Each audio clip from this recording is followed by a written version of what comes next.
So you guys always see this Rolex Datejust 16014 on my wrist, but I really don't talk about her that much. This is my main piece. I always have it on, but I don't really go into details of why I have this timepiece and why I love it. So I'm gonna let you guys know 5 things that I love about this timepiece, and hopefully you guys agree with me if you have the same timepiece at home. Now, give this video a thumbs up, hit that subscribe button, and let's get into this video. So my first reason is that this timepiece ages like a Porsche. If you car guys and car girls out there, you should know and understand the design of a Porsche. And over time, they make subtle changes. They don't really make drastic changes to their cars. So the same thing with Rolex is subtle changes. From a distance, it may be hard to tell, especially if you're not an expert, the reference or the year of a Rolex Datejust. Like this one, it's a 16014. I've owned the 1601. I've owned the 116233. And to me, subtle changes. With the 116233, the lugs maybe were a little bit thicker. It was a little bit heftier. Of course, the material that it was made of was a little more substantial. But for this one, similar design, same fluted bezel, same almost oyster case, but the lugs were a little bit slimmer. The second reason why I love my Rolex Datejust 16014 is the size. Now the case size is a 36 millimeter with a lug to lug of 44.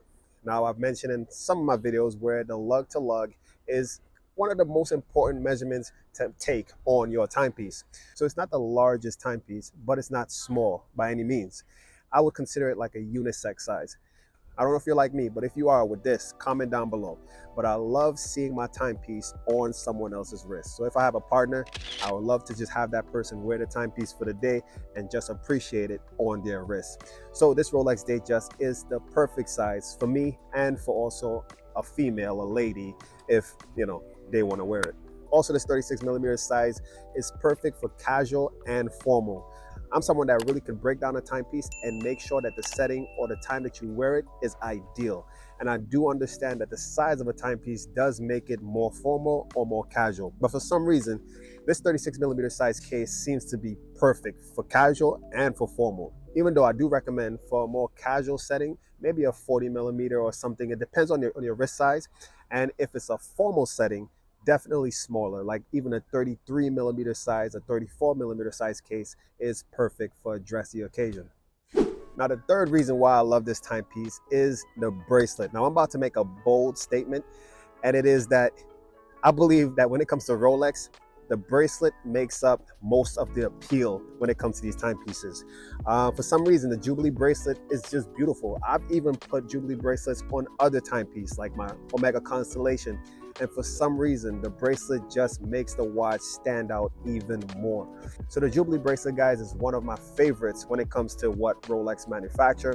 Between the Jubilee and the Oyster, I do prefer the Jubilee. But the next one would be the President. But for some reason, the President have to be precious metal, and that's not in my budget right now. But the point is, guys, the bracelet is one of the reasons why I love this timepiece. Sometimes when I take the Jubilee bracelet off the timepiece and I put it on a leather strap, the watch just looks regular. But like I've said, I've put it on other timepieces, and for some reason, you just look at the Jubilee bracelet and automatically you would think that the person's wearing a Rolex. I don't know. The Jubilee bracelet has definitely made a statement and a staple in the Rolex name, and also the Oyster bracelet. Once you see an Oyster bracelet and a Jubilee bracelet, automatically you think Rolex. My fourth reason why I love this timepiece is the price.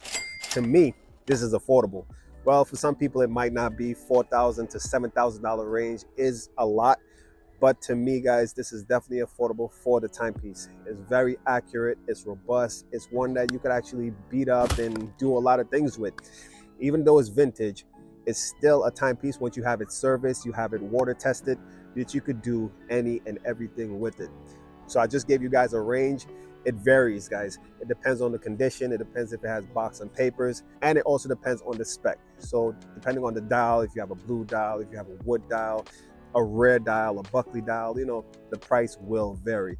So don't just search Rolex Datejust 16014 and just the price that you see is what the price of all the Rolex timepieces are. No, there's specs that determines the actual price of your timepieces. So it could be lower or higher. But for this one, I love it with the blue dial. the 18 karat white gold fluted bezel. The fluted bezel is a must, and yeah, definitely a great price range for this. I would put it between 5,500 and 6,000, and it's slowly creeping up. My fifth and final point is that this timepiece is versatile, meaning I could wear it casually, I could wear it formally, and I could really change it up. I could change the spec of the dial, I could change the fluted bezel to a smooth bezel or engine turn bezel.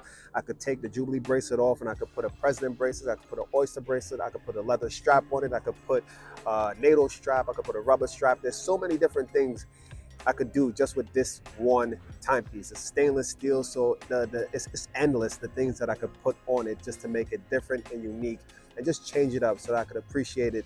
Let's say if I get bored of something specifically on it currently. So guys, that's going to be it. That's the 5 things that I love about my Rolex Datejust 16014. Hopefully you guys enjoyed this video. Smash the like button, hit the subscribe button, and stay tuned for some more videos.